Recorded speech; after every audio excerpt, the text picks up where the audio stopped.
Coach, you always talk about the 3 or 4 pillars you have for your defense, and hustle and flying to the ball is like one of them. Where does that come from? Why is it's? I guess it's a simple question. Why is hustle so important to you? Well, I think it makes up for a lot of things. You know, when you're playing defensive football, for example, when they threw that screen pass in the fourth quarter and Kenny ended up popping the ball out, strip attempting there, you had, Stallworth, and then Mo was there, and guys were there because the ball was out. And if we were not getting out of the stack and hustling on that particular play, one of the Raiders could have jumped on that football and we wouldn't have had the field position and the game-changing play that we end up getting. So we know that we're trying to strip at the football every single play. And one of the reasons why we hustle is that, because we want to be able to recover the fumble. But also it helps to eliminate, things like, for example, in the running game, when you guys got overlapping each other, there's a lot of times that it's not perfect up front where guys get knocked out of the gaps. But if we're hustling on the backside, we can make a play that might go, 18 yards, if you're not hustling, only goes 5 or 6. And, so there's hustles all the way through the game. And it's not just on defense, it's on offense. You have guys hustling and blocking guys on the backside, which we saw last a couple of days ago as well. So hustle is something that's paramount to a successful football, no matter offense, defense, or special teams. So hustle is, when you talk about right place at the right time, that's what hustle does for you. I mean, Kenny Moore forces a fumble. He didn't have to cover it because everybody else was there. Yeah, that's exactly it. I mean, because it's one of our pillars. It starts with hustle, and we have a saying here. We play on the hits principle, and it's really starts with H. The H is the hustle part of it, and then the I is how we play with intensity. The T is taking the ball away, and then the S is being smart situationally. So that's the pillars we've had since we've been here. It's the hits principle, and we talk about it every single day. It's in our defensive room. It's all over the place, and that's the number one thing, because it is the number one thing. Thanks, Coach. Yep. Joel Erickson. First of all, Coach, what's that helmet back there on the shelf? Well, my I was acting up today, and I had to move to the loft here. So that's an old Toledo Rocket helmet. Now that's the old decal before they, now it just says Toledo on there. But that's actually not my helmet, because my face mask will be bent up much more than that. But that's the old decal right there. Yeah. That explains why I didn't recognize the logo. Kari Willis, what has he brought to you guys as a defense this year? Yeah, he's just been special since he's been here. Just to be frank, he's a great young man. He's got high character. He brings energy and enthusiasm on the practice field. He's very serious about his business, meaning that he's a true pro. When he comes in tomorrow, and he's already been studying the opponent the last couple of days, and he'll be taking notes and asking questions and helping other guys understand the game plan. And he's just a pro through and through. So we're so excited to have him.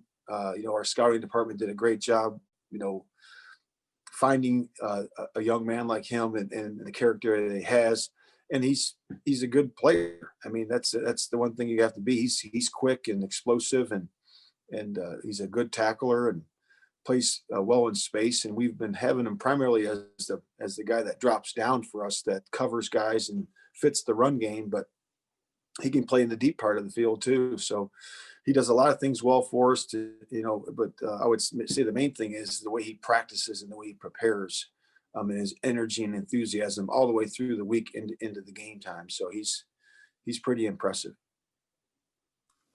Mike Wells. Hey, Flus, how you doing? You've probably addressed this as a point in the past 3 seasons, but I want to ask you, where did you come up with the loafs at? And is there a particular formula on determining if a guy is loafing or not? Yeah, so the loaf system comes from the Tampa Bay Buccaneers from the 90s. So it originated with, Coach Dungy, Monty Kiffin, Rod Marinelli, those guys that were down there at that time.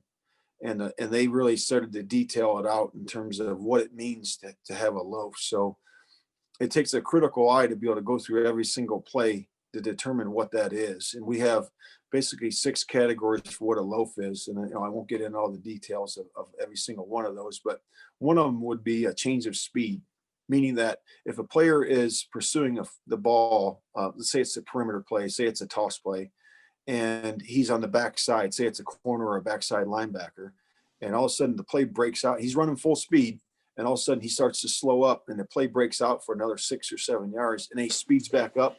That's a change of speed loaf. So we want you going full speed, full tilt, all the way through the down. Once the ball's snapped, and then until the ball is on the ground.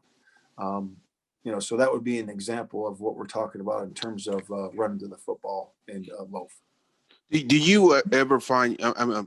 Frank was talking about it yesterday, saying that position coaches look at everything.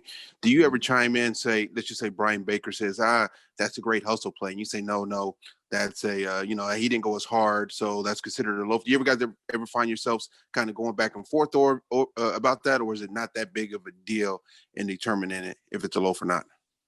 Well, the first thing that you do that we did when we got here was educate, and you start with education, educating the coaches in terms of what a loaf is. And then you talk about the parameters, you show the tape, and you say, okay, this is a loaf. This is why it's a loaf. These are the categories of what that means. And then once they learn it, okay, then they start to teach it then we teach it to the players. You got to teach it to the players and then show them why. It's so important for our teaching that you really you affect the guy through his mind. He understands why that's so important, because then you can make true change with habits. Because if you don't do that, if you don't teach him why, he's like, well, why am I I don't understand, this is ridiculous, the ball's way over there, and you're asking me to run, the ball's over there. And then we show him why. Hey, because this guy caused a fumble, and then you'll be the guy who recovered it. You never know the chance that you had to recover it if you were loafing on the backside. So, but that's the procedure that you teach the coaches teach the players. Okay. And then during the course of the game, what we do is each position coach grades the tape individually first. Okay. They do mental errors, physical errors, then loafs. And then I ask for that total. And then we go through as a defensive staff, and it takes about 2 hours to go through the tape. And then we go through every single play, and then they call out the loafs. Okay. And I've already watched the tape by myself as well. So they go through the loafs, and I say, okay, what about this player? What about this player? What about that player? Or they say, hey, what do you think about here? Do you think that's a loaf? Typically, when you ask the question, hey, is that a loaf? It probably is. That's why you're asking the question. So, and again, it's all about buy-in from the players. The players understand why it's important, and they understand it equals winning football. And that's why it's so important to us, all of us now. So it started out as the coaches talking about it. Now the players buy into it, and the players do it. They're into it. And when new guys come into to our team, like the guys we acquired this year, they teach them the loaf system and why we do it. And it's a total buy-in by the whole unit, coach and players. So. We'll do a couple more. Kevin Bowen. Hey, Matt, when you look at your guys' success in second halves here as of late, what do you attribute that to?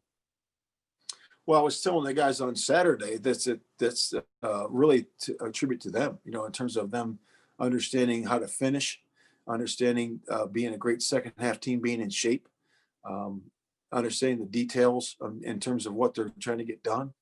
And they've done an excellent job and throughout the whole course of the year of finishing out games. And that's a tribute to them, and, them really executing well in the second half and getting after the football and staying together, and having that unity, that chemistry that comes from a group that's together. These guys are a close group, and you can see that going in all the way through any adversity that we face. These guys are going to hang together, and they're gonna fight for each other. Coaching wise, how much of that do you point to that is some of in-game adjustments, whether it be in the first half or at halftime? Yeah, Kevin. That's always the way it is. You're going to have adjustments really from series to series. Once you get on the bench, you're from a series that's a 3 and out or a series that's 8 plays or whatever it might be. You're always going to do in-game adjustments. By the time we get to halftime, there's always been adjustments from series to series. So we're doing that all the way through the game. Like I've said before, it's a play-by-play execution, and then it's a series by series execution, and then we're always evaluating that post series throughout the game. And we'll do last question, George Bremer. Coach, all offseason long, there was real focus on takeaways. I think you're third in the league with 22 coming in this week. How do you feel the execution's been in that area? It's been good. It's been good. You know, there's always missed opportunities out there that we always show the guys, you know, during the course of the week. And we're just striving to be the best we can every single week. And it starts with practice. You know, our guys do a great job on Wednesdays of getting after the football, and we'll continue to do that. We'll play how we practice.